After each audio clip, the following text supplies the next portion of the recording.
Sheesha beauty parlour,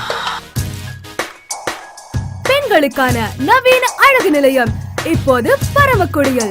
எங்களிடம் பெண்களுக்கான threading, bleach, pedicure, manicure, hand waxing, leg waxing மற்றும் herbal facial நவீன கருவிகள் மூலம் முகத்தில் பருக்கள், கரும்புள்ளி, கருந்திட்டு நீக்கப்படும். அரோமா ஆயில் மூலம் தலை மற்றும் உடம்பிற்கு மசாஜ் செய்யப்படும்.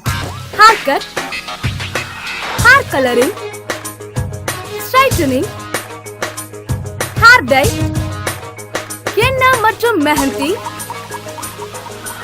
வறண்டு போன முடியை ஹேர் ஸ்பா மூலம் மென்மையாக்கப்படும். அரோமா தெரப்பி மூலம் முகம் மற்றும் கூந்தல் பிரச்சனைகளுக்கு தீர்வு காணப்படும். எங்களின் தனிச்சிறப்பு மணப்பெண் அலங்காரம் சிறந்த முறையில் செய்யப்படும். மேலும் எங்களிடம் பெண்களுக்கான சுடிதார், பிளவுஸ் சிறந்த முறையில் தைத்து தரப்படும். Sheesha beauty spa, Vasanthapuram, rice mill stop, petrol bunk அருகில், பரமக்குடி. செல் 7220670241 and 9942944252. எங்களின் மிகச் சிறப்பாக ஹேர் அட்டாச்மெண்ட் செய்யப்படும்.